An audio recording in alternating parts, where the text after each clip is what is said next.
Et yo les gens, aujourd'hui nouvelle vidéo, et comme on l'a vu dans le titre, aujourd'hui on refait une vidéo thread d'horreur, ça fait longtemps, mais je me suis dit, tu sais quoi, j'en fais une, ça marchait bien, pourquoi pas en refaire, surtout que j'avais gardé des histoires, donc je me suis dit, tu sais quoi, j'ai encore un fichier avec des histoires, avec 2 histoires, que j'ai pas encore racontées bien sûr, déjà abonne-toi, c'est pas encore déjà fait, mets un like, ça peut être pas mal, et puis surtout, écoutez, on est parti, on se met dans l'ambiance, je sais pas ce que j'aurais fait au montage avec ce claquement là, surtout que...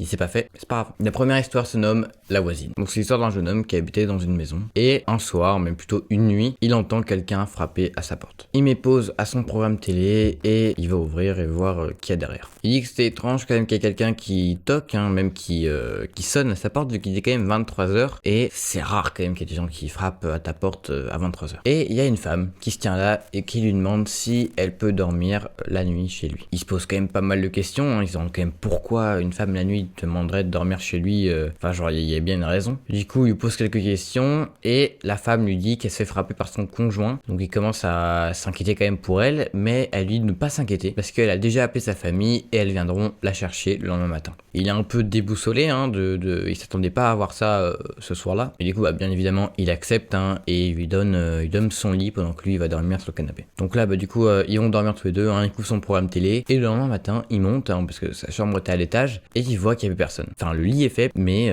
plus personne, plus de femmes allongées là. C'était plutôt étrange vu que la fenêtre était fermée, la porte n'avait pas été ouverte, hein, apparemment les clés étaient toujours au même endroit, et il se dit bon bah, je sais pas, peut-être qu'elle est partie, je me suis pas rendu compte en pleine nuit, peut-être il s'est pas trop posé de questions, il avait peut-être pas entendu, il était en train de dormir. Du coup lui bah va commencer sa journée normale, hein, c'est-à-dire qu'il se prépare et va partir travailler. Et là du coup bah le soir suivant, hein, juste après le lendemain, donc le soir même, on recogne encore une fois sa porte à 23h. Et encore une fois c'est la même femme qui se trouve à la porte, mais cette fois-ci avec un coup marqué sur la joue droite. Elle lui demande encore une fois si elle peut passer la nuit chez lui. Et lui commence à être vraiment inquiet pour elle, hein, il lui dit même d'appeler la police, hein, mais elle lui dit qu'il ne faut pas s'inquiéter, qu'ils sont juste disputés et que ça a mal tourné. Bon bah il accepte encore une fois, hein, qu'elle dorme chez lui et lui laisse encore une fois son lit. Le lendemain matin, encore une fois, elle n'est plus là. Mais pendant une semaine, le même manège recommence, c'est-à-dire que tous les matins, elle est plus là, le soir elle revient pour lui demander l'hospitalité, et tous les matins elle n'est pas là et ça dure pendant une semaine. Et là il est inquiet, il comprend pas, à chaque fois la femme lui dit qu'il n'y a pas de problème, mais il décide de lui-même un jour d'aller à la police et lui raconter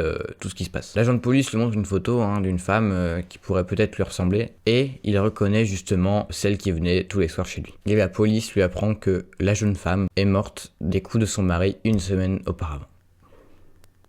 Je vous laisse imaginer sa réaction de qui a dormi chez lui en fait. Enfin, c'est pas possible, elle était réelle cette femme, mais elle était là. Mais là, il comprend vraiment pas, vu qu'une semaine plus tôt, genre, il y avait rien. Enfin, lui, il voyait rien. C'était vraiment cette semaine-ci qu'il l'a vu tous les soirs. Donc écoutez, aurait-il vu son fantôme? Je ne sais pas. En tout cas, cette femme-là est décédée. Et depuis qu'il est à la police et qu'il a su la vérité, il ne l'a plus revue un soir. Bon, écoutez, fin de la première histoire. Elle était pas très gaie, hein, mais bon, en même temps, c'est un peu le but des threads d'horreur, hein, c'est plutôt étrange. Mais écoutez, j'en ai une autre qui se nomme Station Service. Donc c'est l'histoire d'une femme, hein, qui s'appelle Denise, qui roulait sur l'autoroute la nuit, et il faisait plutôt brumeux et c'était même pluvieux. La nuit était très sombre et son niveau d'essence commençait à être faible. Mais elle avait aucune idée d'où se trouvait la prochaine ville, donc elle commence à se dire qu'elle allait peut-être rester bloquée en plein milieu de la route. Juste au moment où, justement, en voulant s'arrêter sur le bord de la route, elle voit une station de service et elle se dit nickel, je vais y aller. Et du coup, elle s'y arrête, hein, elle décide de mettre de l'essence à sa voiture. Et je savais même pas que ça existait, mais vous savez, il y a quelqu'un qui vient mettre l'essence dans sa voiture et elle lui donne l'argent en main propre. Mais cette personne-là commence à être distraite. Elle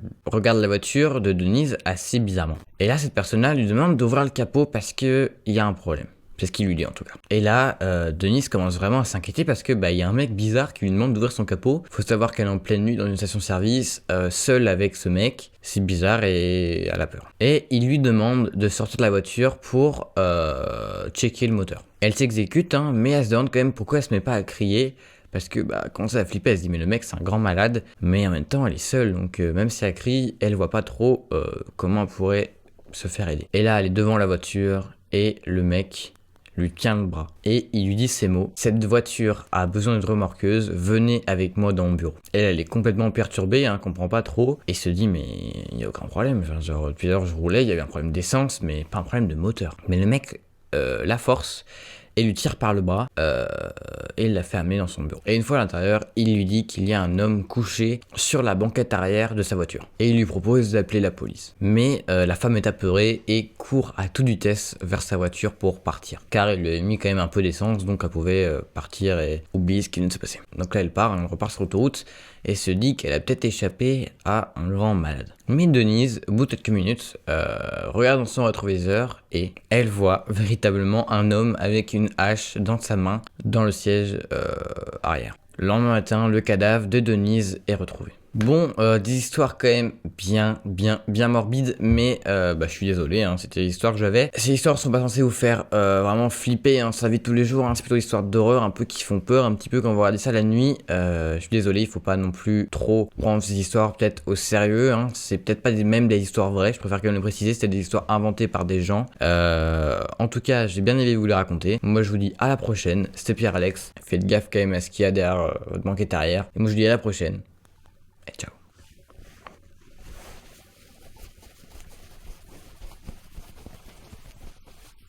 Et vous inquiétez pas, la prochaine vidéo sera un peu plus gay quand même, hein.